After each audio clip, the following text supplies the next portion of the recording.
Good morning. We can start. Thank you. Good morning once again to our media partners. Thank you for joining us this morning for the MPC and FSC press conference. My name is Doreen Makumi and I'm the head of corporate communications at the National Bank of Rwanda, and I'll moderate this press conference. So we are here for the governor's briefing following the outcomes of the Monetary Policy Committee meeting that was held yesterday, and the stance on the financial sector stability and its outlook following the Financial Stability Committee meeting that was held on Monday. These are critical discussions that shape our economy and affect every Rwandan, and we appreciate your interest in these developments. It is now my honor to introduce the governor, who will present to you a detailed overview of the decision that was made by the Monetary Policy Committee, as well as the insights into the current state of our financial sector and its outlook. The governor will also address questions you may have following his briefing, and will also request you, Honorable Governor, to summarize your presentation in Kinyarwanda for our Kinyarwanda speaking audience. Governor, I'll hand over to you. Thank you. Okay, thank you, Doreen. Once again, good morning to our colleagues from the media, and welcome to this press briefing for the outcomes of the Monetary Policy and Financial Stability Committees. So I, as usual, use a small presentation to summarize the outcomes of the two committees, so we can move straight to the next slide. So, as always, we start with the global economic performance to put whatever we are doing in context, because we are part of this global economy. So nothing much has changed from what we presented to you last time we met here in May. So the global economy continues to grow, but moderately we haven't really recovered to pre-COVID numbers at the global level.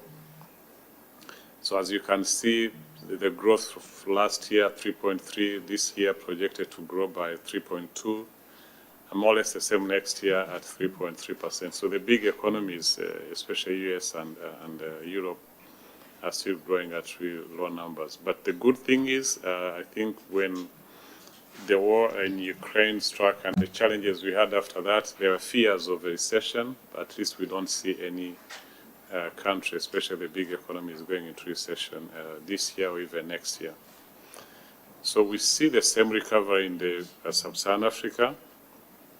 Last year, as you already seen the numbers, growing by 3.4. This year expected to be better at 3.7, and even continue to be better next year. Maybe the slowdown this year had expected to be better, but the big economy in Nigeria is slowed down in terms of their performance in the first quarter of this year, and they are not expected to contribute in a big way as well as to the growth of the sub-Saharan African economy. So, but still we see stronger recovery on our continent than at the global level. Moving on to the commodity prices that influence inflation globally, but mainly that's where the global prices affect us. So we see continued reduction in the global, in the commodity prices, either the energy or non-energy commodities, all on the decreasing trend. That is for last year, and we are expecting to see the same this year. So overall, though the Q2 that we are focusing on had some increases in energy, you see that in our inflation numbers, and same with non-energy, but overall we expect to see all the commodity prices decreasing this year. And this has an impact on the global inflation, so it continues to reduce. Last year it was at 6.7, coming from high above 8 in the year before, and it's expected to reduce to 5.9 this year, and continue to reduce even next year. So this is positive to our economy. And when you look at sub-Saharan Africa itself, where we belong, there is also a reduction in inflation. Those slightly still high. Some of countries like Zimbabwe and Angola, they still have high inflation. That is really, I think, even Ethiopia, that is affecting the overall average for the continent. But many countries, we see inflation going down.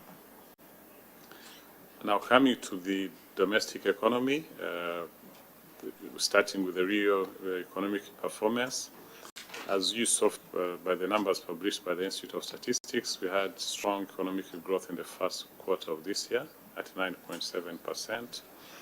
All the subsectors, the service sector, the industry sector, in fact, these two grew in double digit.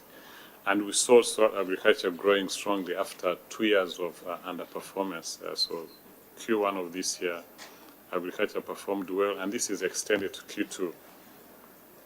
When you look at the composite index of economic activities that we track here at the National Bank of Rwanda, which is an indication of where the real economic performance will be, we see strong growth in Q2 of this year. So at 17.9, and market, this is our composite index of economic activity. The real numbers for the performance of the economy will be published by the Institute of Statistics, but at least what we can see based on this trend, we expect to see the economy remaining with strong performance in Q2.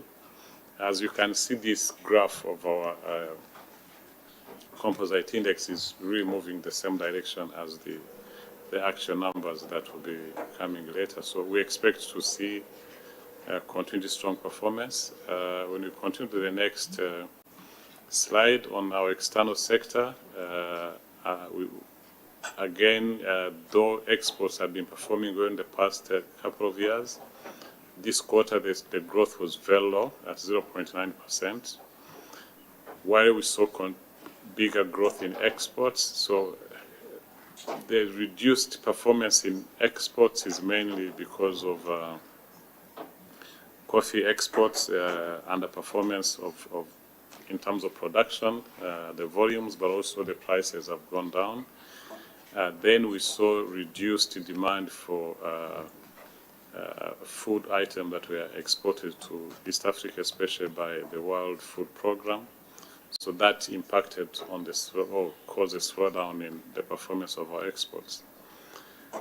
The merchandise imports are mainly driven by capital goods and increased fuel imports. And because of this higher growth of imports compared to the exports, we see our trade deficit widening by 9.5% in the second quarter of 2024. And this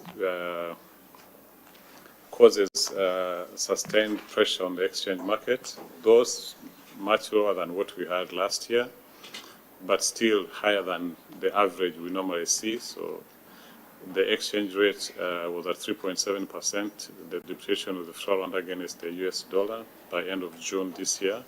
This is compared to about 8.8% last year at that same time. So we expect to see still higher depreciation this year of around 8% compared to the normally 5 or below 5% that we've experienced over the past 2 decades, though much lower than the 18% we registered last year. On the interest rate developments, the short-term money market interest rates, these are interest rates of interbank transactions. These are lendings between banks. These are loans that are normally 1 week maximum. These normally follow our policy rate movements. So we see a reduction in the interbank rate from 8.29 in Q1 of this year to 8.14 Q2 of this year. This was influenced by the decision we took in May to reduce the policy rates from 7.5 to 7%. In fact, this has gone down further. As we speak today, it has averaging 7.5%. That's the interbank rate. We see the same with the Treasury bill rates. They have also reduced following the policy decisions we took in May. For the lending rates, they remain sticky when you compare where we were last year to where we are today. Not big movements, 15.88 compared to 15.81 this quarter, so we don't see any movements. But the deposit rates had started moving. I think we explained this even in the last press briefing. So we saw deposit rates increasing in line with the policy rates that we had increased over the last 2 years. So 9.45 last year compared to 10.18 this year. But we've also seen it slightly starting to reduce since our decision in May. Now, focusing on inflation, our main objective for the monetary policy, we see inflation continuing to be around the 5% benchmark and within our band between 2 and 8. So last quarter we had it at 4.7%, and I mean that is quarter one. Quarter two, it slightly increased to 5.1%, mainly because of the core inflation that, as you can see, increased from 5.6 to 6.4, and this was mainly driven by transport inflation linked to cost of cars that had increased, linked to the exchange or the depreciation of the Farwande. But was also, as you remember, the removal of subsidy on the public transport that happened earlier this year. That had a slight impact on that. And same as energy, again, I had shown that on the global prices. So energy inflation slightly increased from 2.7 quarter one to 4.5 quarter two. But these slight increases in the core inflation and the energy inflation were eased in the overall inflation by continued reduction in food inflation linked to the bump harvest we had in season A of this year. So next slide shows the movement of inflation on a quarterly basis, and as you can see, first quarter 4.7, second quarter 5.1. July is at 4.9. We expect this to continue around the 5%, as we can see in the outlook. Please continue. So our outlook indicates that, as we had told you last MPC, we still have the same projections. Inflation is expected to remain within our band and around our median objective of 5% for this year, 2024, and for next year, 2025. These are the projections we see. And this is assuming there will be no risks or heightened risks linked to the geopolitical challenges we've seen or that still persist in Ukraine and Russia and the Middle East. Also, these projections of around 5% for the next 2 years assumes normal agricultural production. So if there are any adverse weather condition that will impact on agriculture, that might impact this outlook. So that is the outlook we have based on the economic fundamentals we see today. But these are the two risks that might affect this baseline or this outlook. So because of this stable inflation, the Monetary Policy Committee has decided to reduce the policy rate further by 50 basis points to 6.5%. So briefly, that's the summary of what was discussed in the Monetary Policy Committee and the decision that came out of that. So on the Financial Stability Committee, the financial stability sector remains strong and continues to grow.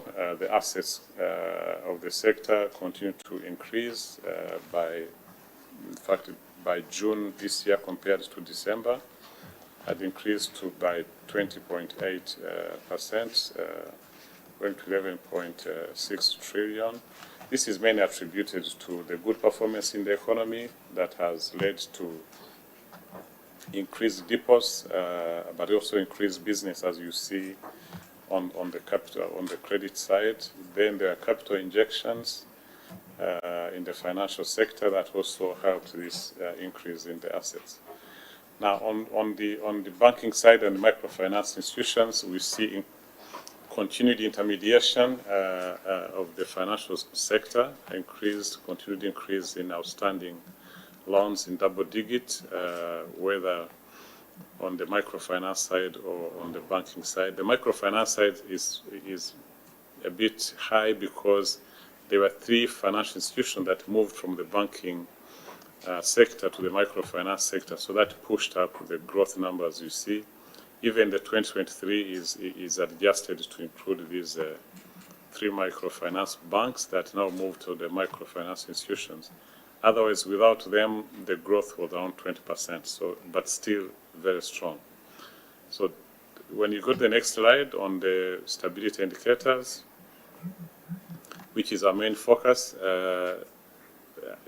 in sum, I would say the banking sector here that we're looking at remains very solid with strong capital base, way above our minimum requirements. Same with liquidity, increased profitability, though there's a slight increase in non-performing loans, but overall the banking sector remains really strong, well capitalized, liquid, and really resilient to the shocks or to the global challenges we see. Same with the microfinance institutions, they also remain strong on the capital side, on the NPL almost remaining the same, and also we see their profitability improving. Same with the insurance sector. The insurance sector continues to improve in terms of their underwriting business. So we see the assets growing also strongly, double digits, and the underwriting profit continues to improve.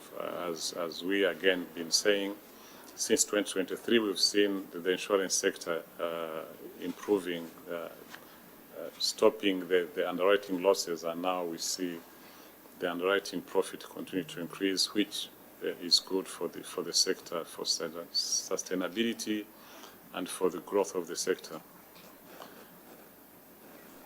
Same on the stability numbers for the insurance sector. Here we focus on private insurance. The numbers we track, the solvency ratio that shows the capital base of the insurance sector to withstand any shocks. Also the liquidity to meet the demands of their clients. We see also continued improvement in their profitability, and all these are driven by increased capital, better performance in terms of their business, underwriting business, and improved investments.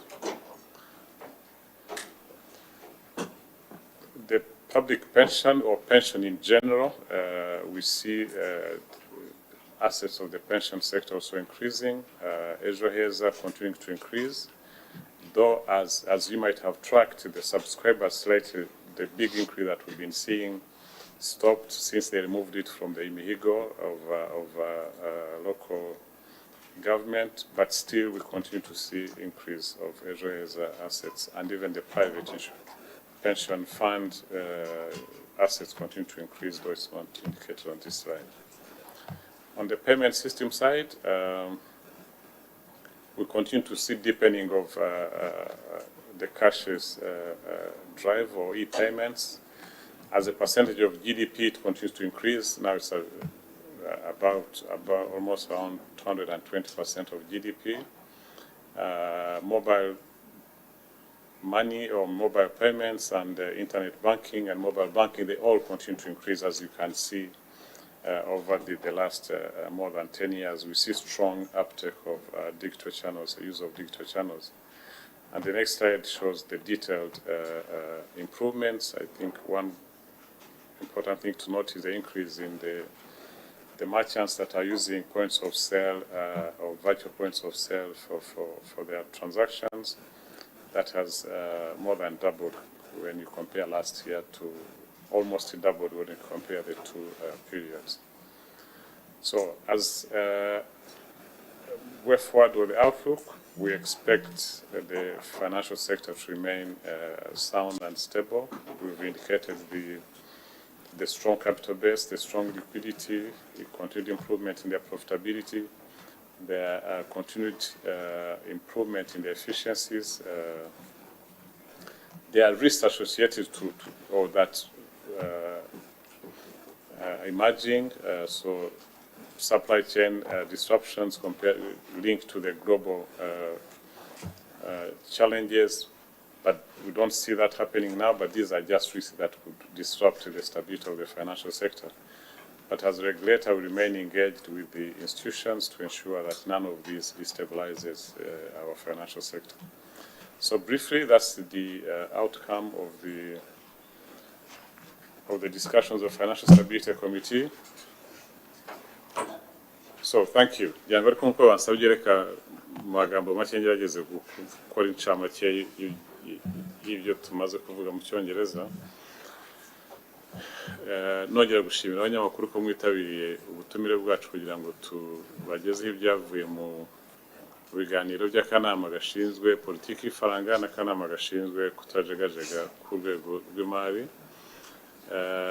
Amagambo make iyo turebye ku rwego rw'isi, ubukungu ku rwego rw'isi burakomeza gutera imbere nubwo bukiri hasi aho bwari buri igihe cya covid, kubera ko ibihugu bifite ubukungu bunini nka Amerika n'i Burayi ntabwo birashobora kuzahura ubukungu bwabo neza.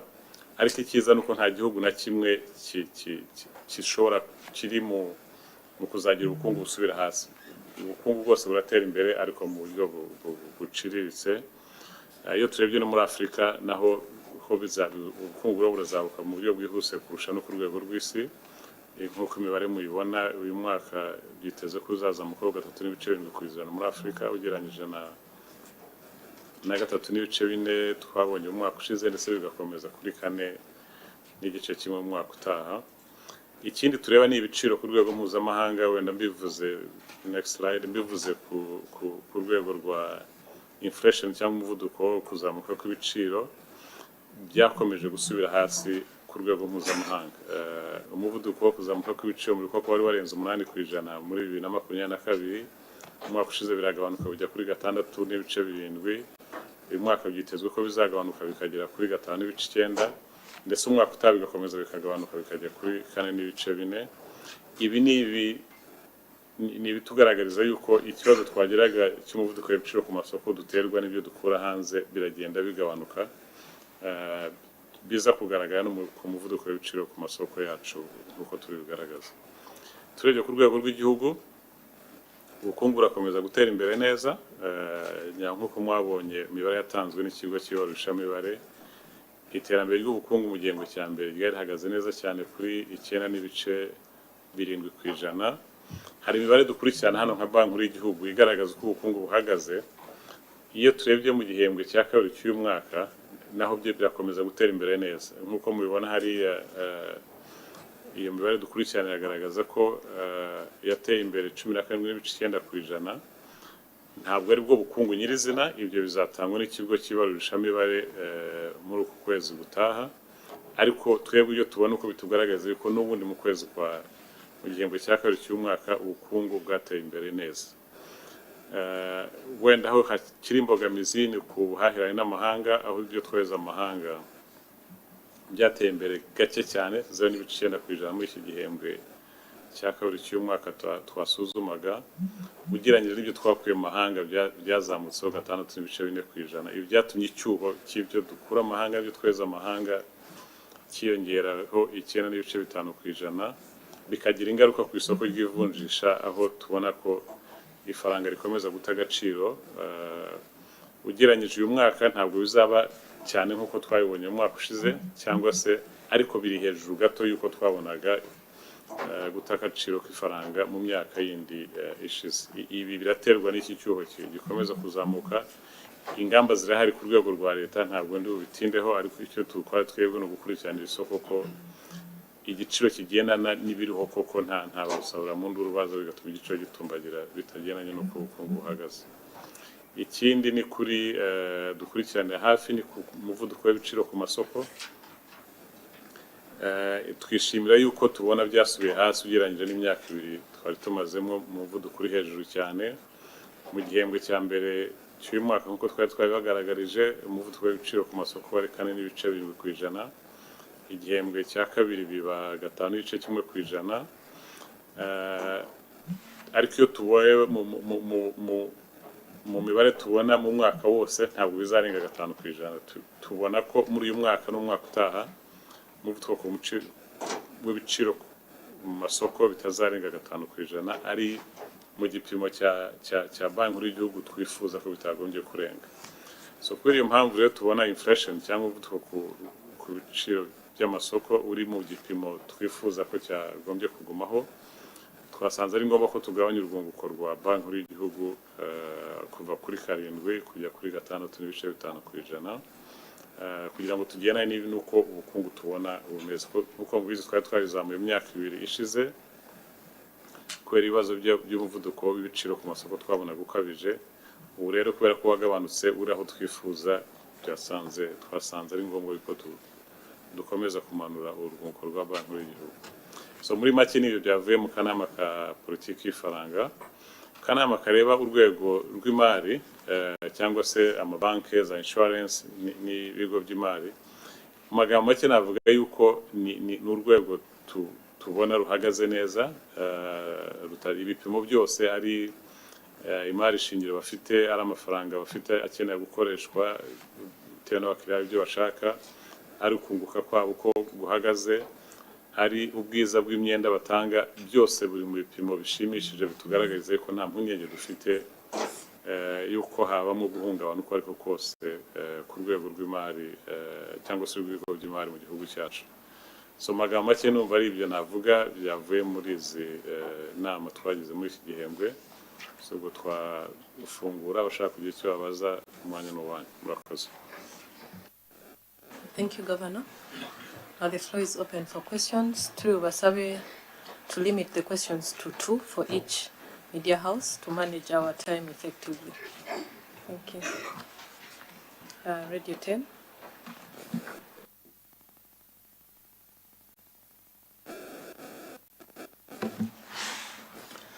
Thank you very much. I'm Garion Hambara. I work with the Radio TV10, but I ask my question in Kinyarwanda for the audience of mine. Hari aho mwatugaragarije ko kubera imyaka irimo kugenda yiyongera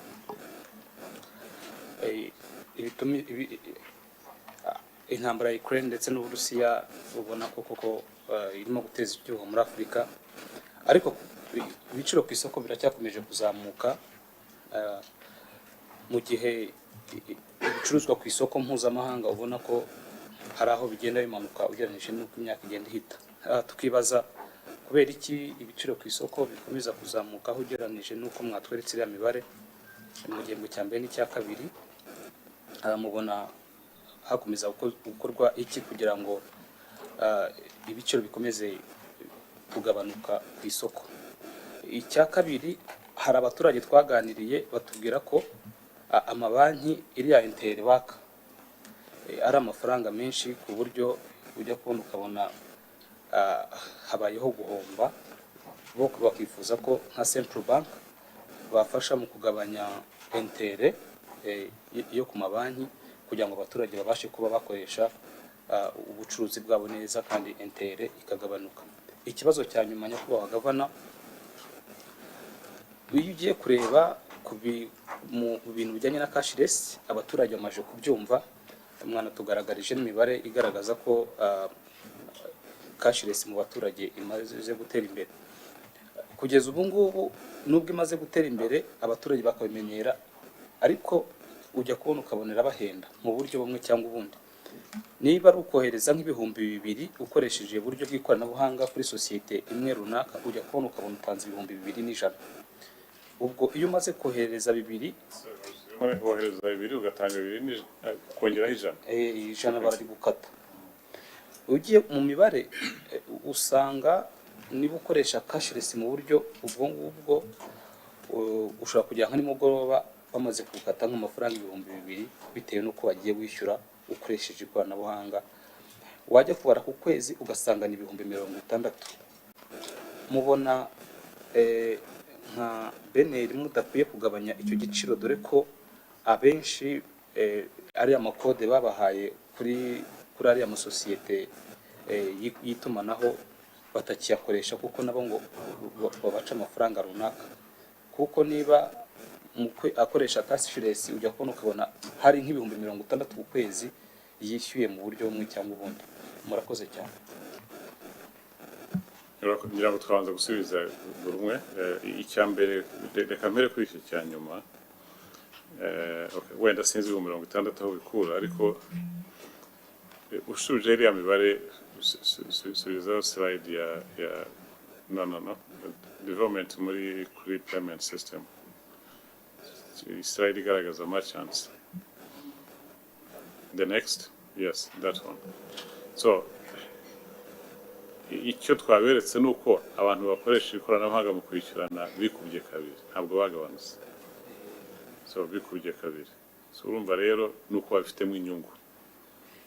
Kugira ngo babikoreshe nuko bafitemo inyungu. Urumva umuntu arimo aracuruza, ubundi wacuruzaga wicaye mu mangazini yawe, nyuma y'umunsi ukajyana amafaranga kuri banki, ugafata umwanya wo kuyabara, ugafata umwanya wo gufata imodoka ukajya kuri banki cyangwa moto, ukaba wagira nayo bakwiba kubera ko nta mafaranga ni cash. So iyo umucuruzi ubundi ubara neza yarebye iriya 0.5% bamuca ku muntu wishyuye ibintu birenze ibihumbi 4, ntaho bihuriye n'amafaranga yakoresha afashe imodoka ajyanye amafaranga kuri banki, ntaho bihuriye n'amafaranga ashobora kwibwa kubera ibi ari mukora. Ikindi reka tuvuge noneho umuntu ku giti cyawe, ngiye kohereza amafaranga Rusizi cyangwa Musanze, ndohereza 100 umuntu uri Musanze. Ubundi byo gufata imodoka utagisa ukagenda ugashyira umuntu amafaranga, harimo na risk yo kuyatakaza. Ubu ndicara mu munota umwe, umuntu ufite ikibazo ushaka kohereza amafaranga akabamugezeho. Ya mafaranga 1000 baguca cyangwa 200 baguca, ntahuriye na transport wari gufata kugira ngo ushobore gutwara ibyo bintu, ntahuriye na za risk cyangwa zo n'ibindi birimo. Uyu mucuruzi rero ugufasha kugira ngo wohereze amafaranga muri sekondi imwe abagezaho ushaka kwajya, afite ishoramari yakoze, afite abakozi yishyura umunsi ku wundi, afite ibyo agomba gukora kugira ngo akorohereze gukoresha ikoranabuhanga. Ibyo bifite icyo bimusaba. Siyo turebye rero mu by'ukuri ntabwo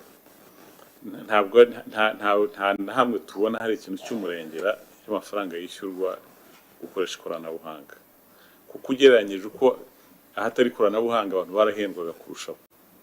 Noneho uretse n'ayo mafaranga nyirizina, noneho no mu gihe abongereza bavuga ngo time is money, ubundi wafataga umunsi kugira ngo uzashyire umuntu amafaranga wakubwiye ko yakeneye, ubu ngubu barabikubwira muri sekondi mukabura yamwoherereje.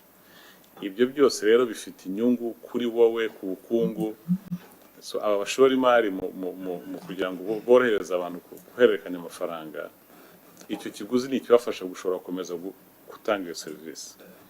Hari inyigo irimo ikorwa kugira ngo turebe ko nta murengero, ariko kugeza ubu ngubu tubona ibyiza birimo, nta wabigeranya n'amafaranga umuntu atanga kugira ngo bagukore iyo serivisi. Ikindi cy'ingenzi kuri ako kazi, kuri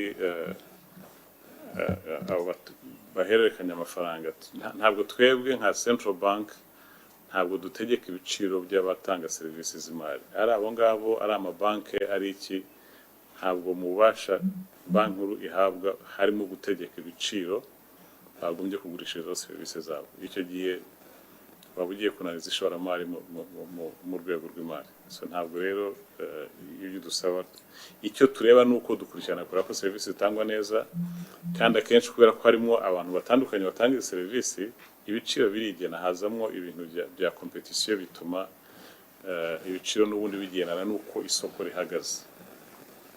Wenda bijyana na interest wavuze mu mafaranga, inyungu zakwa n'amabanki ku bantu, biragoye kuvuga ngo ni ntoya cyangwa ziri hejuru, ariko zigendanye n'ibikorwa bikorwa kugira ngo bashobore kubona ayo mafaranga baguriza abantu. ahubwo iyo urebye nko mu myaka ibiri ishize tuzamuye urwunguko rwa banki y'igihugu, ubundi akenshi nabo bagomba kuzamura za intere baca abantu, ariko ntabwo bazizamuye. Icyiza ni uko twatangiye gusubiza hasi tubona byo bitakizamutse. So naho numva rero ntabwo central bank yategeka mu banki ngo ni mu manure za interest, kandi ikintu uko wabibonye ku myenda itangwa ku bikorera ikomeza kugenda izamuka.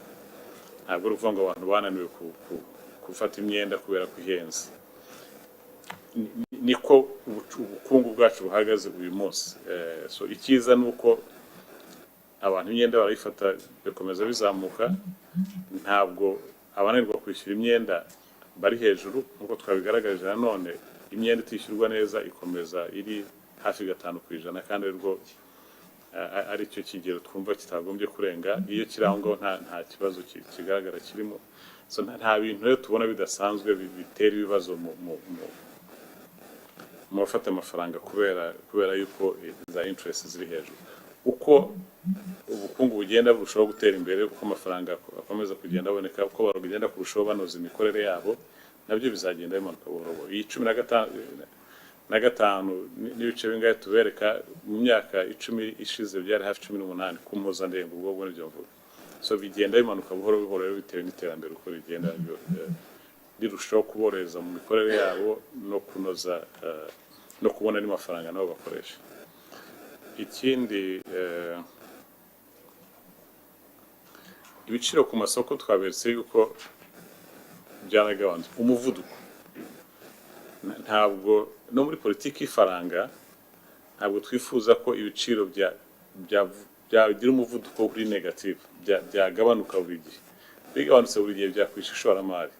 Warabibonye ejo bundi abahinze ibigori bikera cyane, ibiciro bigiye hasi bavuze bati ntabwo tuzongera guhinga ibigori. Urumva wowe wishe ishoramari. So wowe umuguzi ushobora kwishima yuko wabonye ikigori gihendutse, ariko umuhinzi akurikije ibyo yashyizemo ntabwo azongera guhinga. Natongera guhinga tuzasonza. Icyo rero iriya 5% twabwiye ngo niyo muvuduko twumva wagombye kuwuriho. Umuvuduko ntabwo ugoye cyane abaguzi, ariko unatuma abashoramari bakomeza gushora imari kugira ngo ubukungu bukomeze gutera imbere na services zikomeza kuboneka. Nawe uvuze ngo ndashaka kubishyira kuri zero cyangwa kuri negative, ubukungu bwa dindira ntabwo bwatera imbere. So nuva ibyo nashubijemo. Thank you, Governor. Reka twongere dusabe ko uhawe ijambo abaza ibibazo bibiri gusa. Igihe nikitwemerera turi gusubira inyuma. Other questions. Thank you. Kigali Today. Murakoze, Governor. Vincent Gasana, KT Press. Just clarification on the trade deficit, really, and how it affects eventually the exchange rate. So given that most of our exports are agricultural, with climate change and the rest of it, can we expect that the exchange rate are going to be constantly fluctuating, affected by this? Can we see it as just a normal part of exchange fluctuations, or is it likely to have a major effect on the economy, something that then needs to be looked at and catered for in the long run? Thank you very much. Yeah, thank you. I think when you look at the structure of our economy today, and the push for the development of the economy, it is inevitable that we'll have depreciation, and we've had this for the last 20 years or 30 years, let's say. But the concern would be if it is high and consistently high. Like last year we had high depreciation of around 18%. That is not healthy. Otherwise, depreciation of 5%, like we've had average of almost 5% for the last 20 years. That hasn't affected the economic growth, but because we have big demand for imports as the economy is growing, so it's inevitable that we'll have that trade deficit. I think what the government is doing through export promotion strategies and industrial policy to increase domestic production, but also to increase what we're exporting, is gradually reduce this trade deficit and avoid cases like the one we had last year, where because of other global challenges, you end up with very high depreciation. So that's what I would say. It's the nature of our economy today. But when you look at even the global economy, almost every currency has had this. Like last year, because of the hardening of the US dollar, all currencies were depreciating because of that.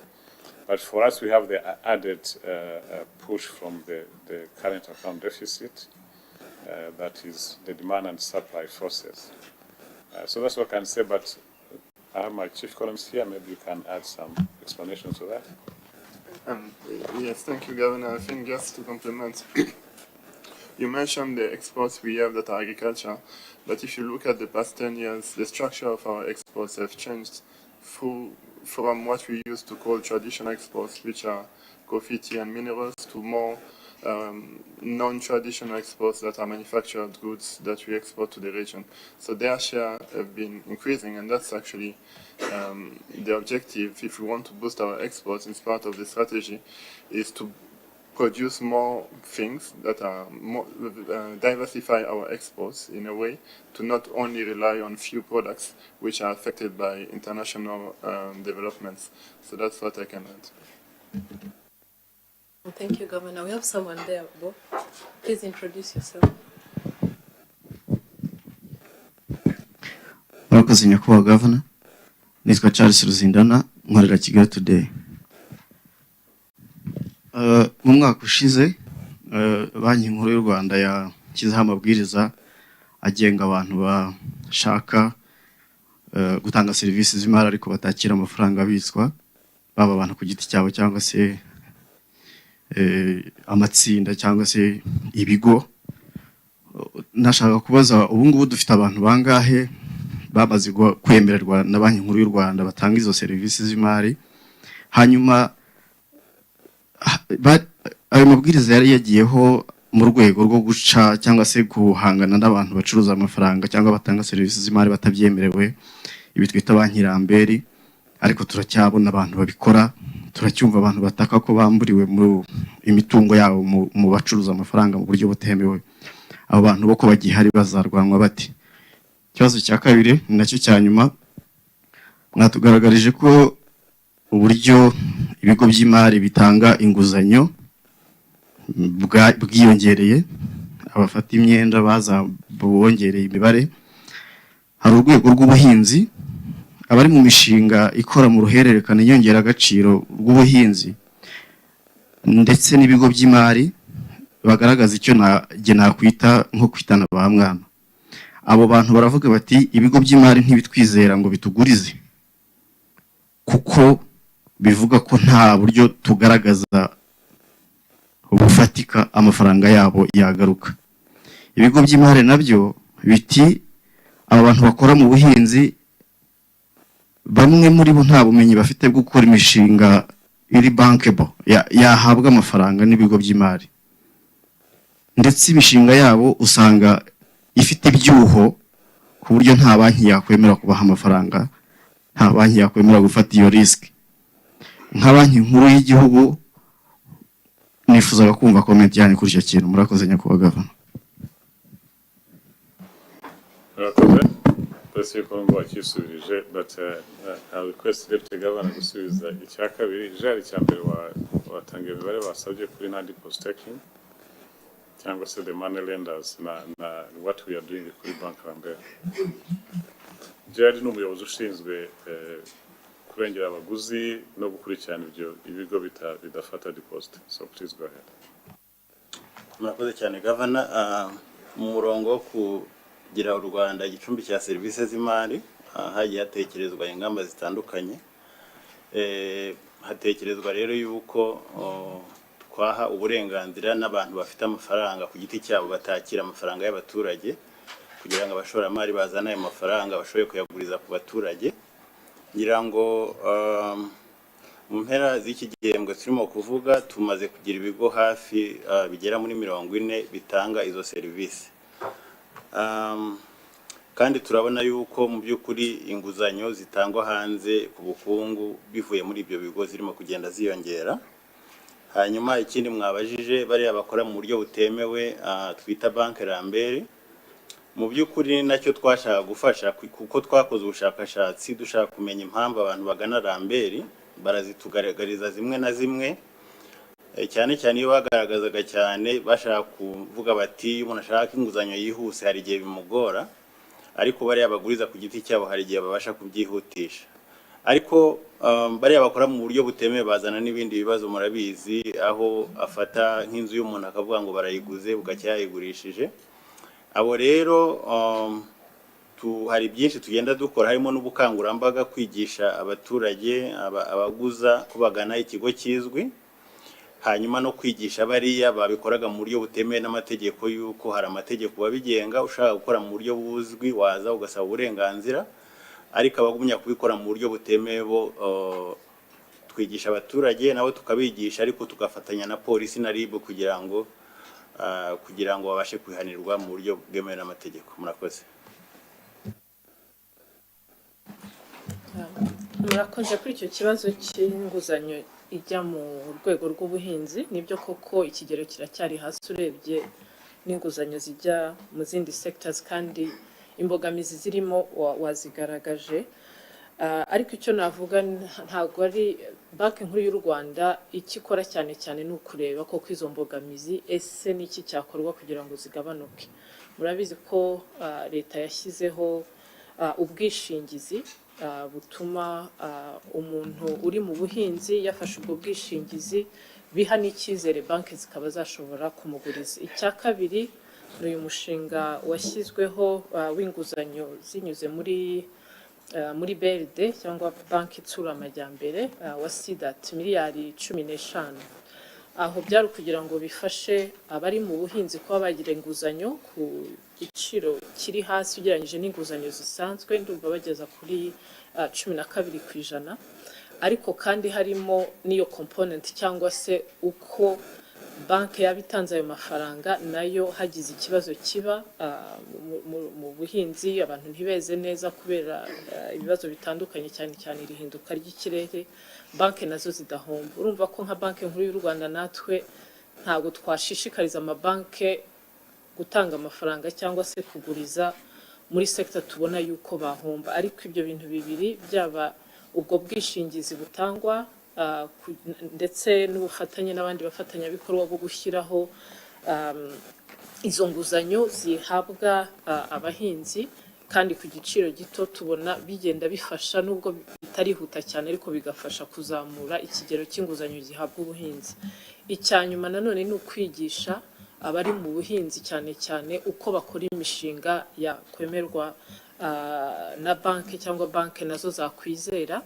Hari n'umushinga dufite watangiye umwaka ushize wo kwigisha cyane cyane abari mu bikorwa bito bito kumenya neza gucunga imari no gushyiraho imishinga tubona yuko yaha icyizere uwaba ashaka kubaha inguzanyo ari we wese. Ubu tumaze guhugura dufatanyije na BDF abarenze 3,000.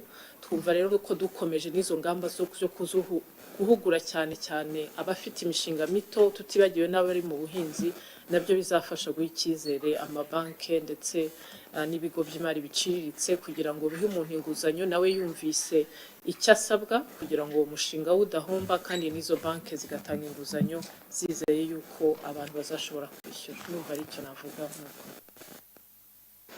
Flash FM. Murakoze nyakubahwa gavana, nitwa Daniel Hakizimana wa Radio Flash. Bari bakomeje ku bijyanye na banki Lambert, ni ibintu byatangiye leta itabyumva, ariko ejo bundi mugira gutya mu bihumugisha. Hari ibindi bintu abantu hanze bavuga yuko mwagakwiye kuba mureba uko mwabihumugisha, ibijyanye n'ibi bintu byo gucuruza bw'amafaranga y'ikoranabuhanga.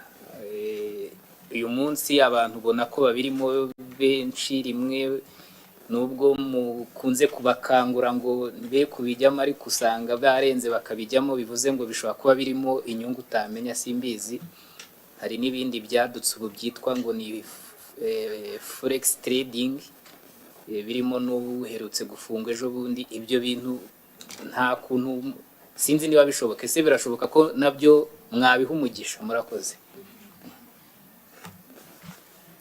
Okay. Icya mbere ntabwo banki ya mbere twayihaye umugisha bitaza kumvikana nabi ariko twashyizeho inzira ushaka gucuruza amafaranga mu buryo bwemewe n'amategeko ashobora kubikora bituma banki ya mbere yavaho. So ubwo urumva niyo bigitangira ntabwo bimaze nk'imyaka 2 ayo mabwiriza agiyeho so uko tugenda turushaho kwakira abantu bashaka kubikora mu buryo bwemewe n'amategeko dukora n'izindi nzego zibishinzwe ubwo abantu babandi birukanyiraga kuri banki ya mbere ko baza bafite n'ababikora mu buryo bwemewe n'amategeko na banki ya mbere izavaho dufite icyizere. So ikindi kuri abo ngabo rero bacuruza bakoresheje ikoranabuhanga nta mabwiriza arajyaho ngira ngo yagiye ejo bundi kuri Capital Markets Authority aba bashinzwe kugenzura capital markets ariko haracyarimo ibibazo byinshi cyane haracyarimo ibibazo by'uburiganya n'ubujura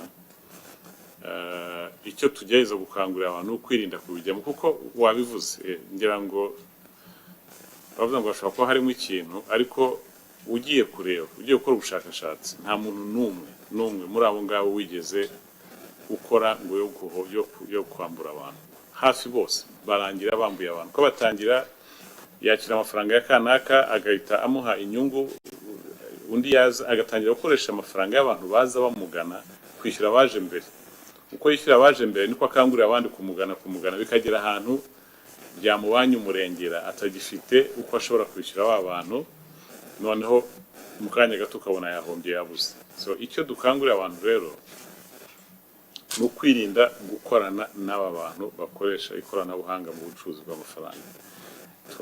Nongere mbisubiremo nta muntu uzaza kubwira ngo araguha inyungu y'10% buri kwezi ntaho tuzi bacuruza imari mu isi yakungukira 10% buri kwezi bamuha miliyoni 100 mu kwezi kumuha miliyoni 10 ibyo urwo rusimbi ntabwo rubaho mu bucuruzi bw'imari. So urumva rero ni kubera yuko hari abantu abaje mbere bahita babasubiza amafaranga abantu bakibeshya ngo bya bintu birimo inyungu ariko akenshi bakoresha y'abandi barimo baza iyo bamaze kuba abana benshi barabambura.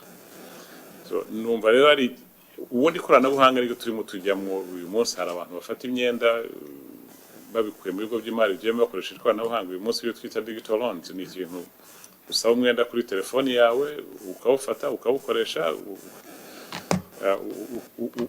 ukiyungura mu bukungu bwawe ariko ufite ikintu wagenanye nacyo kizwi ariko ibyo abantu baduka ntuzi yaturutse akaza ngo aje kugukiza ntabwo ari byo rwose turakomeza gukangurira abantu kwirinda gukora ubucuruzi burimo ubushukanyi bakoresheje ikoranabuhanga. Numva ari cyo navuga naho kubiha umugisha aho tugenda tugana ibyo bya forex trading uvuga n'ubucuruzi buriho koko ariko nabyo ubungu hari amabwiriza bigenga muri capital markets ariko uvuga afunzwe zo bundi ayo mabwiriza yagiye kujyaho yaramaze kwakira amafaranga y'abantu menshi cyane iyo yabicururije n'ibindi ubwo abashinzwe ubutabera bazabikurikirana bamenye niba koko harimo uburiganya cyangwa butarimo ariko warabibona ukuntu byatangiye ko harimo ikibazo. So numva rero abantu bakwirinda kujya muri ibyo bintu byo kubashuka ko bari bukire vuba kuko harimo ubujura bwinshi cyane. Thank you. My name is Alice Kajina. I'm with the New Times. I have 2 questions. First of all is BPR shareholders in BPR Bank for over the past three years have been decrying the lack of access to their dividends or information whatsoever about that. Is the central bank planning to intervene in that, or do you see any way to address that issue? The second one is having an update on the consolidation of multi-circles at district level following the full automation of them. Yeah. Thank you. Thank you. I request the Deputy Governor to respond to the BPR question. So for the consolidation Mwenje Sacco, at least we are done with the automation, as you had announced by the Minister of Finance recently. So work has started to start consolidation. Maybe Chris will give specific details. We expect the first consolidation to happen by the end of this year. I think we are looking at 3 or 4 districts. Maybe Chris, you can give details on that. Yeah, thank you so much, Governor. On the consolidation of the circles at district level, preliminary meetings are ongoing, and we are expecting the 4 districts to be consolidated by December this year, and the completion of the consolidation is expected in the July 2025. Thank you. So with the Kigali districts, 3 Kigali districts and Gichumbi. So these are expected to be consolidated by the end of this year. Then the entire consolidation by July, as she says. Did you? On the question on the BPR shareholders, maybe to clarify, it's the issue that was rightly raised by minority shareholders. As you know, BPR has been undergoing several mergers, takeovers, and some of these minority shareholders are claiming that, one, they were not given proper access to be able to either sell their shares, but also the valuation of the shares they have. So this is something that not only BNR is looking into, but also the Ministry of Finance, to make sure that the rights of minority shareholders for BPR are respected. And the bank has already started and communicated to first have an inventory of all minority shareholders, starting with the previous members of what was Banque Populaire before they consolidated. It's an ongoing exercise, but we're hoping that not less than in a few months, we should have, one, a clear picture of all minority shareholders, and also what the way forward is in terms of those who want to sell their shares, that they are shared at the correct value, and the ones who have to remain as shareholders of BPR, they are also represented at the board level, that their rights are also respected. So it's ongoing, but we're closely monitoring with other stakeholders. Thank you. Thank you. We have someone there, and then Arabi.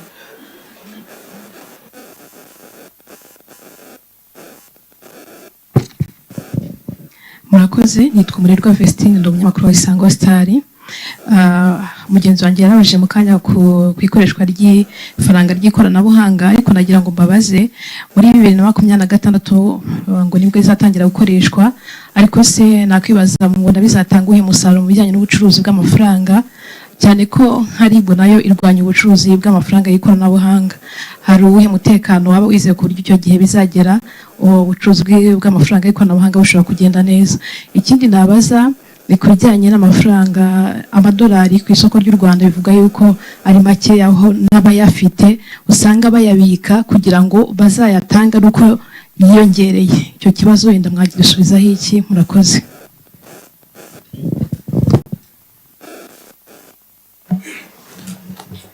Deputy Governor basubiza kuri icyo cy'ikoranabuhanga. Ubwo ndakeka ko ari CBDC uvuga ya 2026 habayemo kuvanga n'ibi by'ubu ngubu. Ku madevize twabigaragaje n'ubundi muri slide iri hano hejuru igaragaza ibitumizwa n'ibyoherezwa. Nk'uko twabivuze, harimo abasaba amafaranga y'amanyamahanga benshi wenda kurusha abayazana, kurusha uko aboneka. So biratinda rero, ariko ntabwo abura. Ushobora kuza uyu munsi uyashaka bitewe n'umubare ushaka. Abashaka menshi nibo basaba gutegereza, ariko twebwe icyo dushinzwe gukurikirana, nk'uko nabivuze mbere, nuko nta bintu bya speculation, ubwo mu Kinyarwanda nkunda gukoresha ijambo gusahura mu nduru, wenda bishobora kuba bikabije, sinzi uko mu Kinyarwanda umuntu yabivuga neza, ariko ntabwo tubibona ko hariho abacuruzi bemewe twahaye uburenganzira bwo gucuruza amadevize bayafatira kugira ngo batume igiciro kizamuka babone kuyagurisha igiciro cyagiye hejuru.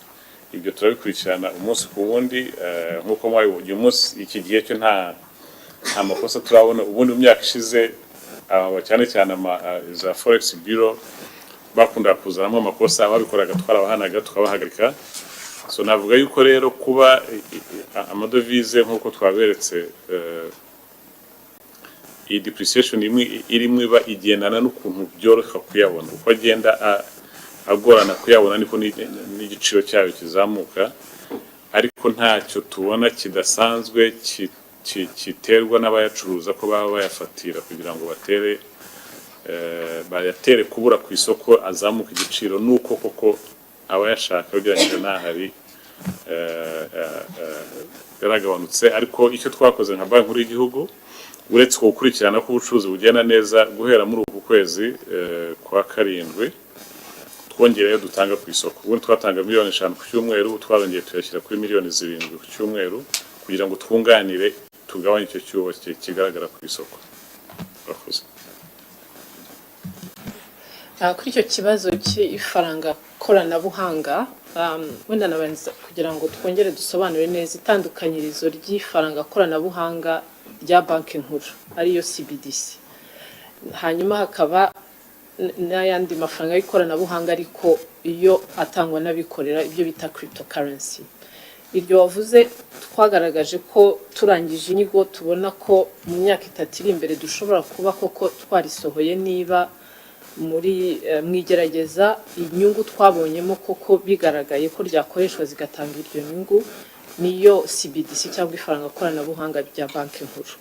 Aho rero mu nyigo yasohotse harimo inyungu nyinshi twabonaga. Muri iyo nyigo harimo cyane cyane ko igiciro cyo koherezanya amafaranga gishobora kujya hasi umuntu akoresheje ikoranabuhanga, ko byanafasha cyane cyane byaba mu bucuruzi cyangwa se kohereza amafaranga mu bindi bihugu cyangwa hagati y'ibihugu duhahirana. Ibyo ni ibyavuye mu nyigo. Ubu aho tugeze, phase tugezemo ni ukureba igerageze si byagaragaye muri iyo nyigo koko dukoze iryo faranga bizagabanya icyo kiguzi cyangwa izo nyungu twitezeho zizaboneka. Aho niho tugeze. Hanyuma icyo gice nikirangira nabwo tuzabagaragariza ibyavuyemo, niho hazatangira igeragezwa cyangwa pilot, naryo rizafata ikindi gihe. Aho rero haracyari urugendo, ariko tunagenda tureba ko nta ngaruka mbi zaba zihari, ku buryo iryo faranga mu gihe koko ryasohotse twatanga icyizere ku barikoresha ko nta kibazo kirimo kandi n'izo nyungu zagaragaye. Aho rero bitandukaniye na ya cryptocurrencies twavugaga zo, kuko ugenda ubona ko n'igiciro cyazo ku isoko rigenda rizamuka rigabanuka, kandi nta muntu wavuga ngo araryishingiye, ari naho haturuka izo speculation n'ibyo bihombo by'abantu babijyamo batabyumva neza. Aho rero nagira ngo iryo tandukaniro naryo risobanuke, kandi tubizeza ko uko dukomeza gukora igerageza cyangwa proof of concept y'ifaranga koranabuhanga rya Banki Nkuru y'u Rwanda, naho nitubona koko ibyavuye mu nyigo dushobora kubyerekana mu buryo bwimbitse no mu byo twatanze, icyo gihe twagenda dutanga gahunda y'uko rizatangira gukoreshwa mu Rwanda n'inyungu, ariko tunakomeza no kwigisha abantu uko rikoreshwa. Numva ibyo nasobanura. Murakoze nyakubahwa Gavana. Nitwa Placide Nyirinshuti, ndi umunyamakuru wa RBA. Nifuza kubaza ibijyanye n'imibare mwadutangarije, aho igaragaza ko umuvuduko w'izamuka ry'ibiciro ku isoko uzaguma kuri 5% muri uyu mwaka ndetse n'umwaka utaha. Ndifuza kumenya icyo bivuze cyangwa se icyo umuturage yakumva niba bimuhumuriza ku bijyanye n'impungenge zihari zizamuka ry'ibiciro mu myaka 2 ishize. Icyo bivuze se iyi mibare niyo ya nyayo 5%, ese imibare ubundi ikwiye kuba yatanga icyizere ku muturage ni iyihe muri rusange? Muradusobanurira. Hanyuma ikindi ni ubusobanuro bwimbitse ku byo Deputy Governor yaratangaje kuri iyi CBDC.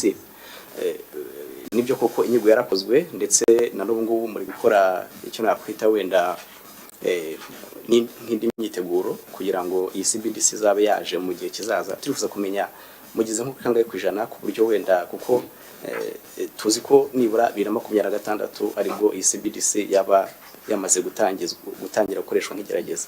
turifuza kumenya ese koko uwo mwaka nibwo iyi CBDC izaba yasohotse, mutubwire niba hari umwaka mubona wa nyawo iri faranga koranabuhanga rya banki nkuru y'igihugu rizaba ryatangiye gukoreshwa hano mu Rwanda. Murakoze.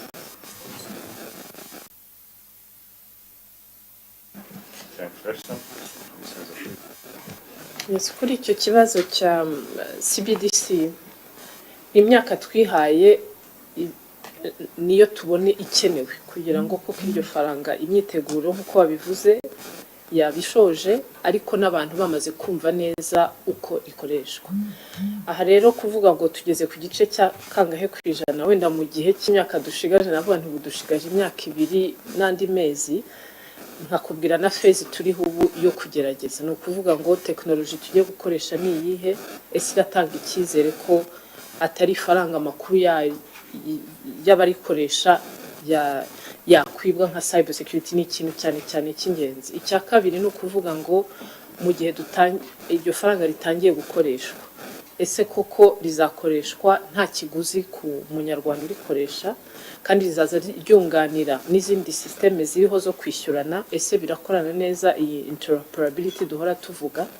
Icyo ni icya kabiri nagezaho. Icya nyuma nuko muri phase ya pilot aho iyo technology twayemeje abantu bagiye kuyikoresha, niho dushobora no kubona imbogamizi kwa kundi umuntu avuga ati systeme uko twayiteguye tuyishyize ku isoko nta kibazo tubona kirimo. Aho rero niho mvuga ko udashobora kuvuga ngo 100% twizeye ko byose byaba byarangiye mu 2026. ubona ukuvuga ngo ese ibyo turimo gukora byose biratuma iryo faranga rizaza ryizewe kandi rigashobora gukoreshwa nta zindi mbogamizi.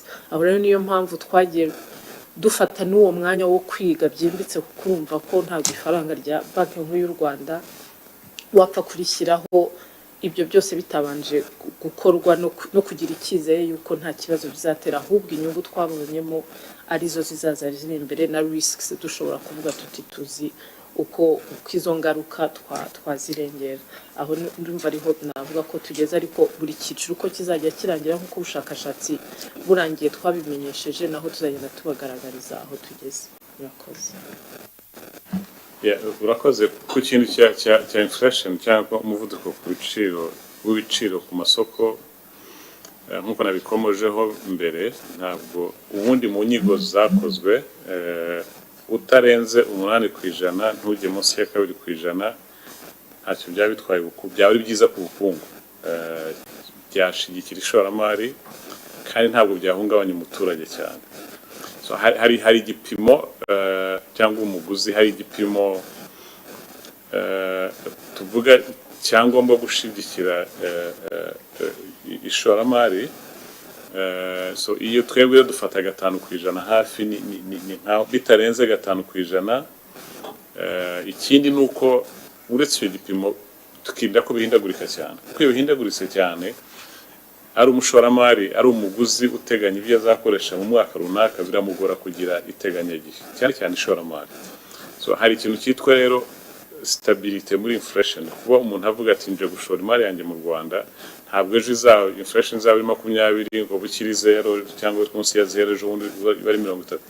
Tukavuga ngo turashaka kwiguma hagati ya 2 n'8%.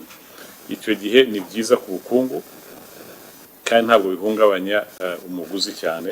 So iyo dutira politiki y'ifaranga tuba dushaka ko ari aho ngaho iguma, ntabwo yigiye munsi ya 2%, n'ubundi ya politiki y'ifaranga yizamurika isubiza hagati ya 2 n'8, kuko nibyo byafasha gukomeza gushigikira iterambere ry'ubukungu mu gihe kirambye.